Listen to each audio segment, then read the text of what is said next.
Muy buenas tardes a todos ustedes. Les agradecemos mucho que continúen en este primer horario del turno vespertino y vamos a entrar al simposio sobre hipertensión arterial. Tenemos una hora, tenemos 3 ponentes, invitados, foráneos, y primero quiero presentarles la primer ponencia. Es sobre el impacto de la hipertensión arterial como factor de riesgo cardiovascular.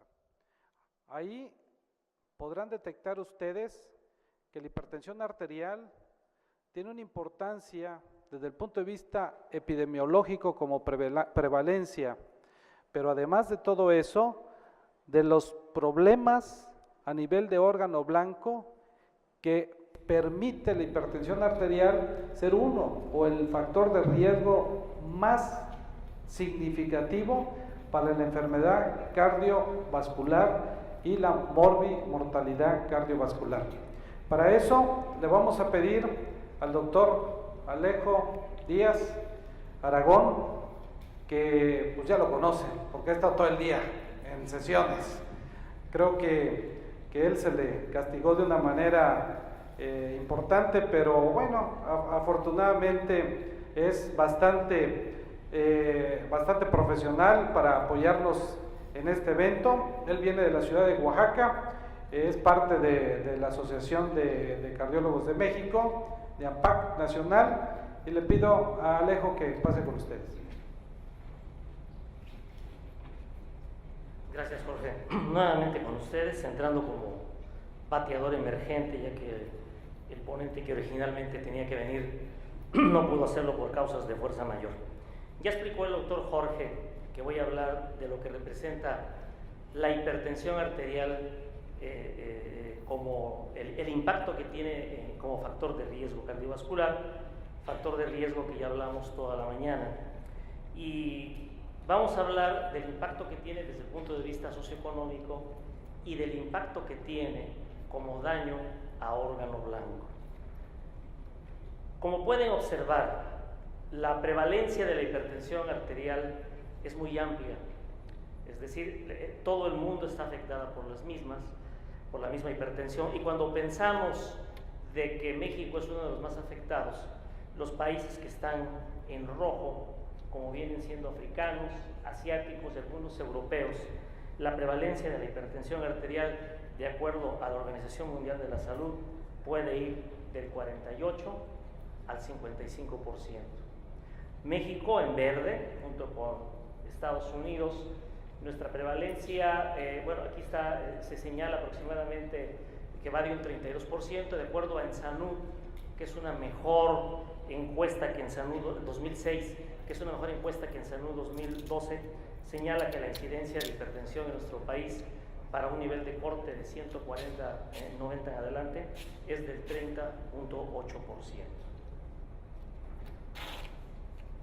¿Cuál es la carga global y concretamente el alcance del problema? Para el año 2000 había 972 millones de personas adultas con hipertensión. El 34% en países de altos ingresos, o dicho de otra manera, en países considerados del primer mundo, y el 66% en países de medianos y de bajos ingresos. Pero esto va a empeorar, ya que se considera que para el año 2025 la hipertensión se va a incrementar aproximadamente en un 60%, alcanzando 1.56 billones de personas afectadas, y que esto va a ocurrir en países de vías de desarrollo. Se producen anualmente 7.6 millones de fallecimientos prematuros como consecuencia de la hipertensión. Esto representa el 13.5% de la mortalidad anual. La hipertensión representa un riesgo, ya que se considera que el 54% de los eventos vasculares cerebrales son por la hipertensión, y que un 47% de los mismos obedece también a la hipertensión. Hoy por la mañana, al cual acudieron la mayor parte de ustedes, el doctor Solache hablaba de los años ajustados por discapacidad, DAILYs, o llamados también ABAT, o sea, años de vida ajustados por discapacidad. Cada año ajustado de vida por discapacidad equivale a los años, al número de muertes en forma prematura y a los años perdidos por discapacidad secundaria a la hipertensión arterial. Estos años de vida perdidos ocurren, como ya lo señalé, en países del primer mundo y en países en países de altos ingresos y en países de bajos y de medianos ingresos.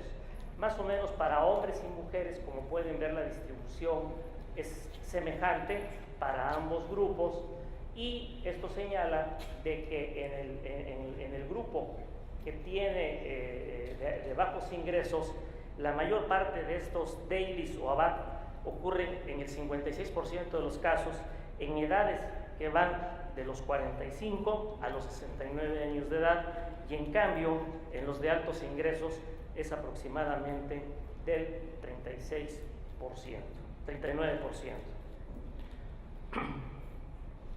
Bien, continuando con estos DAILYs o ABAT, como podemos observar en países, por ejemplo, como viene siendo Europa y Asia Central, el porcentaje de muertes ocurre en el 35%, y lo que viene siendo el 19% para los DAILYs.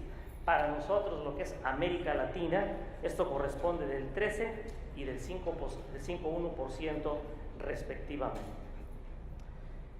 También algo se habló en la mañana. Cuando consideramos 10 factores de riesgo, no solamente de origen cardiovascular, sino, por ejemplo, la contaminación, la desnutrición, el sexo inseguro, la hipertensión arterial es el que causa en miles el mayor número de muertes en relación a todos los demás, como el tabaquismo, la diabetes, etcétera, etcétera. De modo pues que la hipertensión arterial como factor de riesgo origina enfermedad cerebrovascular, enfermedad arterial coronaria, insuficiencia cardíaca, enfermedad renal, enfermedad arterial periférica, demencia, arritmias como la fibrilación auricular, dentro de las principales. El problema de la hipertensión arterial comienza desde cifras muy bajas.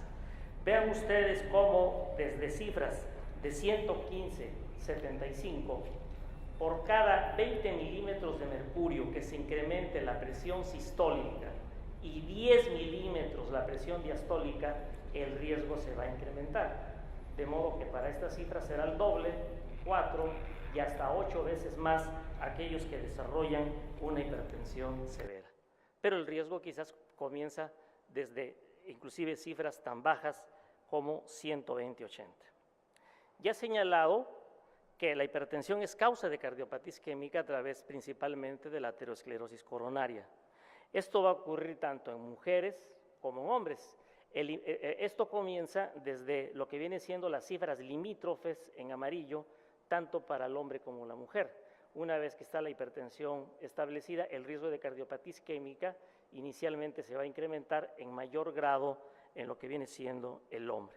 En cuanto al evento vascular cerebral, el fenómeno es muy semejante. Quizás desde cifras que consideramos como prehipertensión o niveles de presión arterial no adecuadas ya, se inicia el riesgo, incrementando en los hombres el riesgo de evento vascular cerebral, tanto como vienen siendo las mujeres.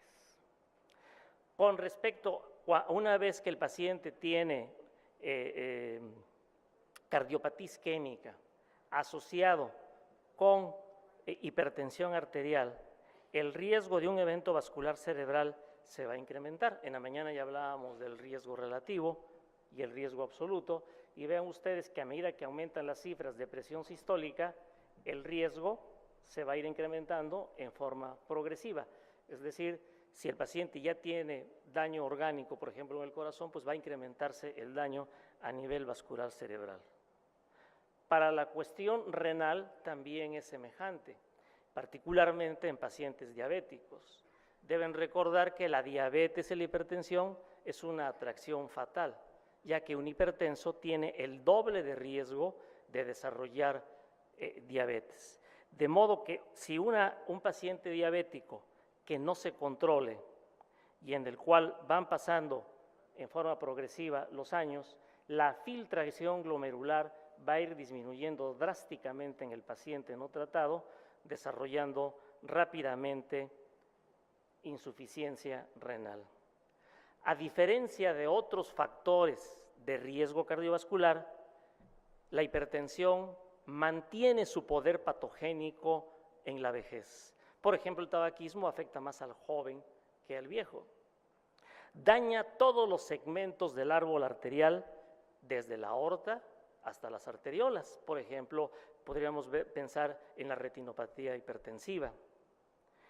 Y tiene una característica diferente a otros factores de riesgo. Daña directamente al miocardio y a los vasos sanguíneos. Aquí tenemos algo que es muy importante explicar, ya entrando en el terreno de cómo la hipertensión va a causar este daño. Está ejemplificado lo que viene siendo el estrés oscilatorio, que viene siendo la fuerza mecánica más importante a través de la cual la hipertensión arterial va a causar el daño. Cuando hablamos de estrés, estoy hablando de una fuerza perpendicular que se está ejerciendo sobre la pared del vaso sanguíneo o del miocardio, que tiende a deformarlo, tal como lo estamos viendo. Y esta deformación ocurre, y este estrés, por la amplitud de pulso originada por las cifras de presión arterial.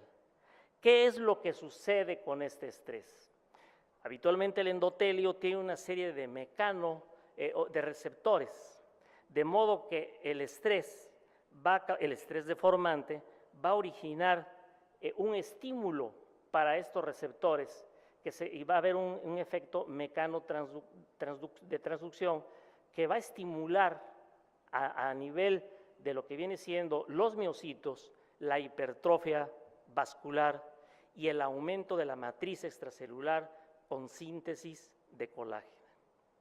Este estrés lo vamos a explicar a través de la ley de Laplace. La ley de Laplace nos dice que el estrés es directamente proporcional a la presión y al radio e inversamente al grosor de la pared. En el miocardio, el estrés de la pared es uno de los principales, junto con el aumento de la frecuencia cardíaca y el aumento de la contractilidad, de los principales factores que incrementan el consumo de oxígeno del miocardio. De modo que este mecanismo, que es un mecanismo mal adaptativo, que tendría la finalidad de defendernos ante el aumento de este estrés, va a causar un daño, porque va a originar una pérdida de la función del miocardio o de los vasos sanguíneos. Es decir, a nivel de los vasos sanguíneos, pues lo que va a originar, aquí tendríamos una arteria normal, y esta es una arteria que ya tiene hipertrofia, de modo que una arteria que tiene un grosor normal con un determinado radio, como podemos ver, aumenta la hipertrofia. Es verdad que el aumento de la hipertrofia equilibra el estrés, pero obviamente esto va a tener una consecuencia y lo mismo va a estar sucediendo a nivel del miocardio. ¿Qué otro mecanismo? Por supuesto que en la hipertensión arterial hay un fenómeno de inflamación en donde va a intervenir uno de los mecanismos productores de hipertensión, que es el sistema renina-angiotensina. De modo que a través de la angiotensina 2 y de la aldosterona van a promover o van a inducir a una serie de sistemas enzimáticos como la oxidasa de la nicotinamida adenina dinucleótido reducido, que tiende a producir anión superóxido. El anión superóxido y otro tipo de radicales van a originar en el cerebro el aumento de la actividad simpática, a nivel de la arteria ocasiona la disfunción endotelial y obviamente a nivel del riñón promoviendo la fibrosis, y todos estos mecanismos van a perpetuar aún más la hipertensión arterial. Algo hablaba yo en la mañana de esto en los talleres, pero concretamente hablando de la hipertensión arterial, pues obviamente va a producir aterosclerosis, como ya lo había mencionado en la mañana, a través de la disfunción del endotelio, la inflamación, surge la aterosclerosis, surge la aterotrombosis, responsable del síndrome coronario agudo y del evento vascular cerebral. En la mañana también hablábamos acerca de la tabla de riesgo de la Sociedad Europea. Si en la mañana hablábamos, es decir, a cuántos factores de riesgo está asociado en nuestro país la hipertensión arterial en cuanto a incidencia de diabetes, de hipertrigliceridemia, hipercolesterolemia, etcétera, etcétera. Las tablas de las cuales se habló ampliamente en la mañana nos van a ayudar en cuanto a la presencia de daño orgánico o de factores de riesgo y dependiendo del nivel de presión arterial, establecer en qué nivel de riesgo se encuentra nuestro paciente. Es decir, muchas veces vamos a tratar no cifras de presión arterial, sino el riesgo que éste representa. Porque si un paciente tiene presiones arteriales menores, pero está asociado a daño a órgano blanco, su riesgo cardiovascular será muy elevado. Obviamente, un paciente que se controla, vamos a disminuir el evento vascular cerebral, va a tener un mayor impacto en la disminución de la insuficiencia cardíaca y un impacto en la presencia de cardiopatía isquémica, aunque la disminución de este riesgo será inferior a los dos mencionados. El problema de la hipertensión arterial radica en que es un problema mayor que obviamente es fácilmente diagnosticable, todos podemos hacer el diagnóstico. En la mayor parte de los casos perfectamente controlable, pero definitivamente todos o la gran parte de los pacientes no están tratados correctamente y por lo tanto no están en meta. Termino con estas dos diapositivas, en donde para cifras del año 2004, vean ustedes en los países europeos, el 70% de los pacientes no están en meta. Si hablamos de ENSANU 2012, en donde nos dicen que hay 22 millones de hipertensos, de estos 11.2 millones detectados, de estos 8.2 que tienen un tratamiento farmacológico, nos dice finalmente que 5.7 millones de hipertensos están controlados. Esto representaría un 25% que quizás no alcance en países del primer mundo. Yo creo que son cuentas alegres y que están alejados de la realidad. La hipertensión, por lo tanto, y concluyendo, es un factor de riesgo cardiovascular con alta prevalencia a nivel mundial y especialmente en los países de bajo y de medianos ingresos. La hipertensión impone una gran carga económica y social a causa de las comorbilidades asociadas y de las complicaciones crónicas que pueden afectar la sobrevida y la calidad de vida. El control de la hipertensión arterial, por lo tanto, es esencial en aras de reducir el riesgo cardiovascular. Pero repito, el problema es que la mayoría están fuera de meta. Gracias.